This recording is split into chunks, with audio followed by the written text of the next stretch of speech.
Corona સંક્રમણને લઈને police વિભાગ અને સરકાર દ્વારા ક્રિસમસ અને નવા વર્ષની ઉજવણી રાત્રિ દરમિયાન એટલે કે 9 વાગ્યા બાદ જે છે તે બેન મૂકવામાં આવે છે। 9 વાગ્યા પહેલા ગાઈડલાઈન પ્રમાણે આ તમામ લોકો ઉજવણી કરી શકશે તે પ્રકારની એક જાહેરાત કરવામાં આવી છે। આપણી સાથે શહેરીજનો છે, તેમની સાથે જાણીશું તેમનો મૂડ શું છે આના ઉપર અને તેમનું શું કહેવું છે। આપ શું કહેશો, જે પ્રકારનો સરકારનો નિર્ણય, પોલીસ વિભાગ પણ એક જાહેરાત કરી ચૂકી છે, કઈ રીતે ઉજવણી થવી જોઈએ અને તમારો સહયોગ કયા પ્રકારનો?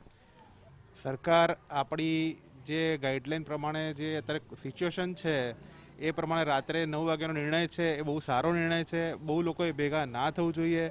એવરી યર બધા બહુ લોકો રાત્રે CG road, SG road side ફરતા હોય છે, પાર્ટી કરતા હોય છે, પણ એક વર્ષ સાચવી લઈશું તો આપણા બધા માટે સારું રહેશે। એક વર્ષ સાચવી લઈશું તો બધા માટે સારું રહેશે તેવું તેમનું કહેવું છે।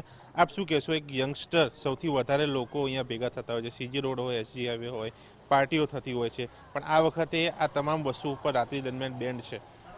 હું એમ કહેવા માંગુ છું કે યંગસ્ટરે અત્યારે થોડુંક સમજવાની જરૂર છે। આ કોરોના જેવું પેન્ડેમિક જે ચાલી રહ્યું છે એમાં અત્યારે ઘરે રહીને જે ઉજવણી થાય એ સરકારે જે નિર્ણય લીધો છે આપણા હિતમાં જ છે અને આપણે એને સમજવાની ખૂબ જ જરૂર છે અત્યારે, કેમ કે દિવાળી ટાઈમે જે પ્રોબ્લેમ્સ થયા છે એ અત્યારે ન્યૂ યરમાં ના થાય એ આપણા દેશ માટે અને આપણી જનતા માટે ખૂબ જ સારું છે। એટલે કે કોરોના સંક્રમણ ન વધે તે ખૂબ મહત્વનું છે। આપ શું કહેશો, આપ કઈ રીતે આ નિર્ણયને જોવો? છે ને આમાં દિવાળીનું તાજું ઉદાહરણ આપણી પાસે છે જ। તો આમાં કેવું છે કે આપણે આપણી રીતે જો સમજીએ, કોઈ આપણને પ્રેશર કરે પછી આપણે સમજીએ, આપણને એમ થાય કે ના ના મુશ્કેલી પડી, તો એ આપણો માનવગત સ્વભાવ છે કે આપણને આપણી જાતે આપણી મગજનો ઉપયોગ કરીને આપણે કે શીખવું જોઈએ।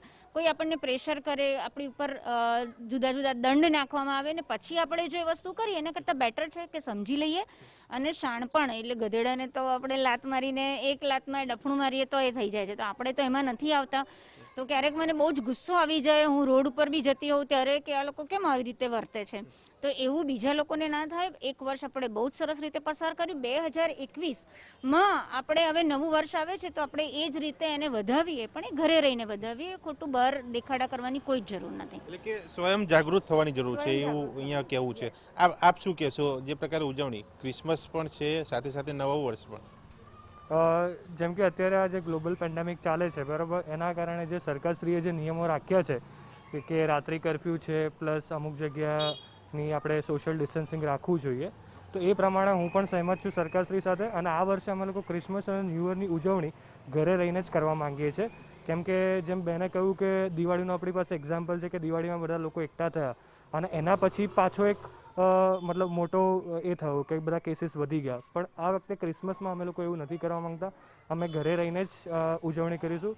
ઇવન આ હમણાં જ્યારથી આ પેન્ડેમિક સ્ટાર્ટ થયું છે ત્યારથી અમારા ચર્ચ સર્વિસ જે એવરી સન્ડે મળતા હતા એ પણ અમે લોકો ઓનલાઈન સર્વિસ રાખેલા છે। હજી પણ ઓનલાઈન સર્વિસ ચાલુ છે અને જે ચર્ચો ચાલુ છે એની અંદર અમે લોકો સોશિયલ ડિસ્ટન્સ અને સરકારશ્રીના ગાઈડલાઇનના હિસાબથી અમે લોકો ચાલી રહ્યા છે। એટલે કે દરેક લોકો માની રહ્યા છે કે ઘરે રહીને ઉજવણી કરવી જોઈએ, ન કે એસજી હાઈવે કે સીજી રોડ રસ્તા ઉપર ભેગા થવા જોઈએ કે ન તો કોઈ પણ પ્રકારે નિયમનું ઉલ્લંઘન કરવું જોઈએ। જો તેમ થશે તો કહી શકાશે કે નિયમ ઉલ્લંઘનને લઈને એક કોરોના સંક્રમણ ક્યાંક શહેરમાં વધી શકશે અને 2021 ઉપર પણ તેની અસર વર્તાઈ શકે છે। એટલે કે જો એક વર્ષ આપણે સાચવી લઈએ, નવા વર્ષની શરૂઆત જે કરવાની છે તે પણ જો નિયમ સાથે કરવામાં આવે તો કોરોના સંક્રમણને તો પહોંચી વળી શકાશે અને 2021 નવા વર્ષને પણ સારી રીતે અહીંયા વધાવી શકાશે।